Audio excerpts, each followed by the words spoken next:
In this video, you will learn everything you need to know about HTML so that you can start creating your own websites right away. You do not need any programming experience to understand the contents of this video. Why should you learn HTML? HTML is the first language you need to master on your journey to become a web developer. It is used to define which elements should be on your website. If you want to style and design the website, you have to learn CSS. And if you want your website to react to user interactions, you will have to learn JavaScript. In simple words, HTML is the skeleton of the website, CSS the skin, and JavaScript the brain. So if you want to learn how to create websites, HTML is where you start. So let's jump right into it. To write HTML code, you only need two things: a browser and a text editor. In this tutorial, I will be using Visual Studio Code, or just VS Code, as my text editor. To download the editor, you can go to code.visualstudio.com. It is free and available on all operating systems. The first step when starting a web project is to create a new folder where you will keep all the imported files for the website. You can name this folder whatever you want. For example, HTML tutorial. Now let's open the code editor Visual Studio Code. In VS Code, we will open the folder that we just created. File, Open Folder, HTML Tutorial. Once you open the folder, it will appear in the sidebar on the left. So, let's create our first HTML file. Click this icon to create a new file. We call this file index.html. It is very important that the file extension is .html.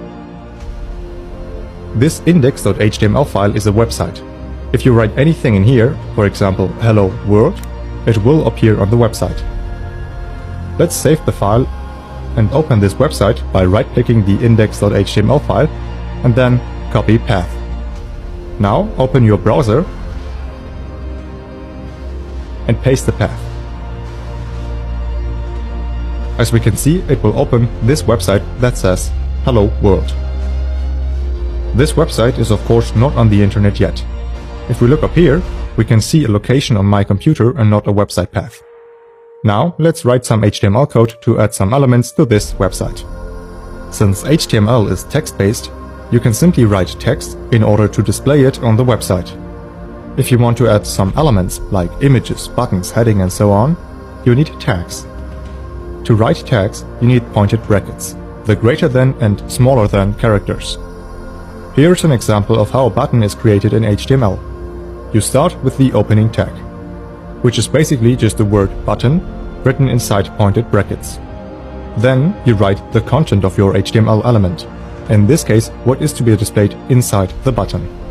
After that, you write the closing tag. It's basically just like the opening tag, but with a slash symbol. So let's try that out in Visual Studio Code. You write smaller than, button greater than.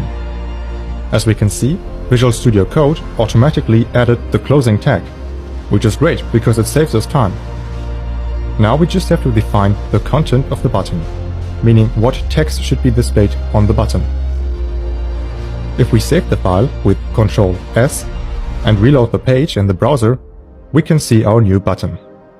This is how you create HTML elements. Here you can see a list of HTML tags that you can use. For example, if you want to have a headline, you need the h1 tag. For example, opening h1 tag, welcome to my website,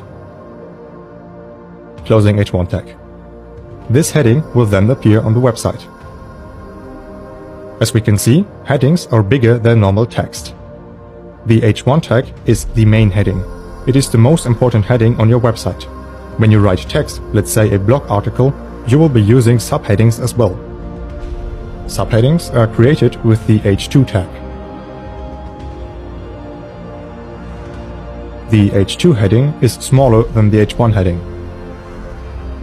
Of course, there's also h3, h4 and h5. They become smaller and smaller as the number increases. In HTML, there are also elements that do not require a closing tag, the so-called self-closing tags.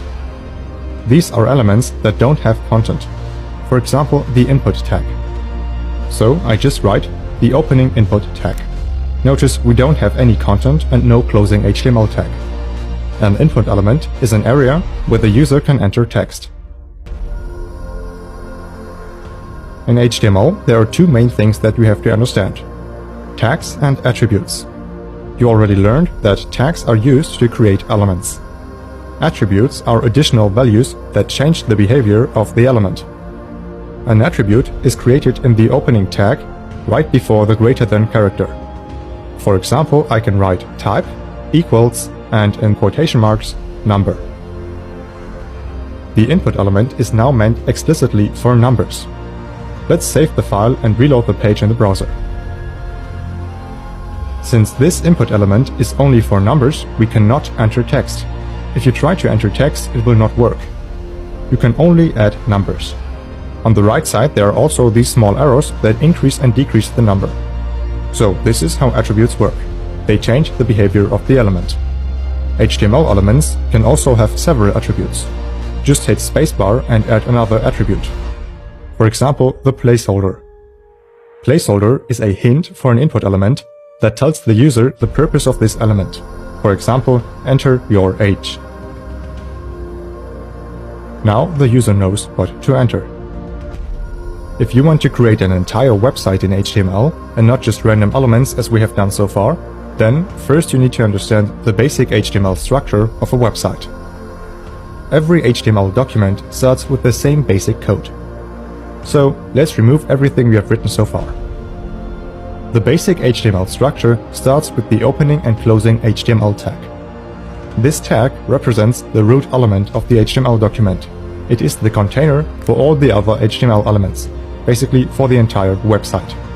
Our HTML consists of the head and the body. You can think of HTML as the skeleton of the website. Humans also have a head and a body. The head contains the settings of our website. The HTML tags that you write in here are not elements that appear on the website. Here you write the settings. For example, the title tag. The title is the name of this tab in your browser. Whatever I write in here will be displayed up here. The body contains all the elements that should appear on your website. Everything you write in here will be displayed on the website. For example, the H1 heading, Hello World. When you write the HTML code for your website, most of the time you will be working inside the body. So this is the basic HTML structure. It is so fundamental that Visual Studio Code has actually an implemented shortcut for that. So again, let's remove everything to generate the basic HTML structure with a shortcut.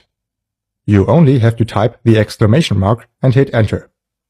Now it will generate all this code. As we can see, it is a little bit more than before. The first line, doctype HTML, states that the type of this document is HTML. Next comes the HTML tag. As we can see, it has an attribute. The lang attribute sets the language to English.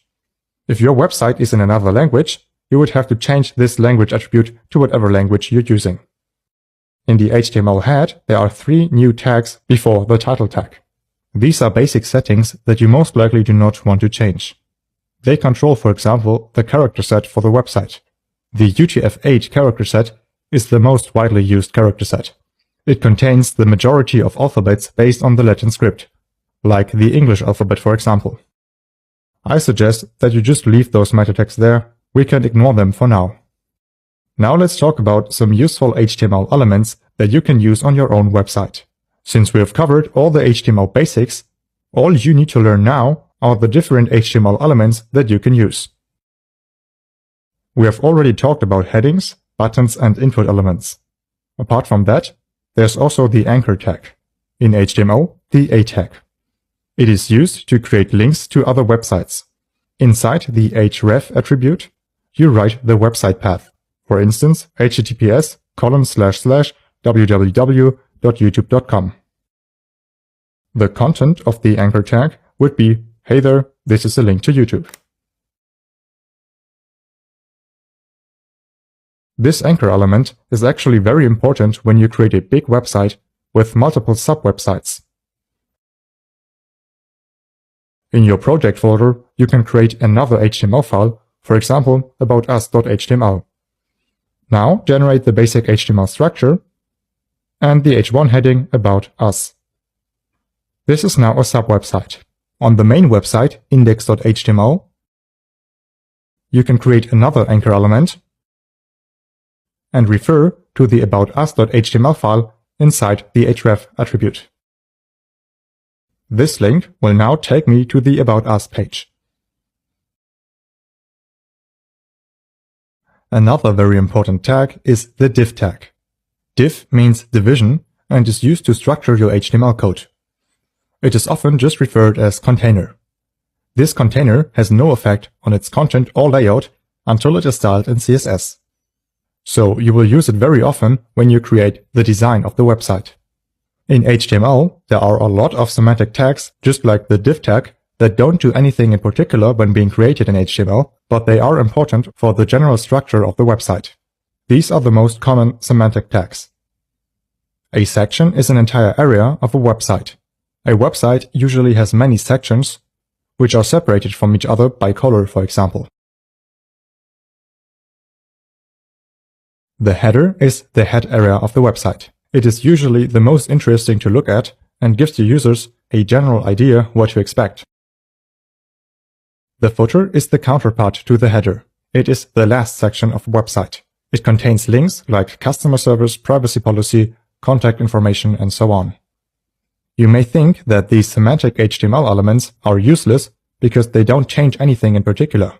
But they are important once you style your website with CSS, and they are important for screen readers that read the website to blind people. Now let's talk about images. To add an image to your website, you use the img tag. It is a self-closing tag, so it has no content and no closing tag. Now you need to add an image to your project folder, meaning a file with the file extension .png or .jpeg and so on.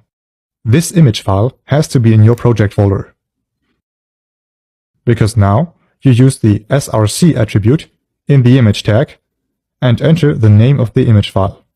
In my case, brandenburgertor.jpg. Then the image should appear on the website. Now let's move on to lists. In HTML, there are ordered lists and unordered lists, OL and UL tag. To create a list item, you use the li tag. List items in unordered lists are displayed as bullet points. List items in ordered lists are numbered. HTML stands for Hypertext Markup Language. It is used to structure the contents of a website. HTML is mainly about defining which elements should be on your website. To create HTML elements, you need to work with tags. Most elements consist of an opening tag, its content, and then a closing tag. However, there are elements that don't need any content or closing tag, the so-called self-closing tags. HTML elements can also be given attributes. These specify the element and are important for styling in CSS and for programming in JavaScript as well. Every website has a head and a body. All the settings are listed in the head. They will not be displayed on the website. Everything inside the body will be displayed. This is a list of elements that you can use on your own website. But as you may have noticed, HTML elements look very boring. It is all just black and white and gray. If you want your website to look pretty, you will have to learn CSS as well. CSS is used to design the website with colors, gradients, layouts, and all that. In future, there will be a lot of HTML, CSS, and JavaScript tutorials on this channel. These will help you on your journey to become a web developer. I hope this video has given you a good introduction into web development. If you want to see more from us, feel free to subscribe to the channel to see more videos just like this one. See you next time.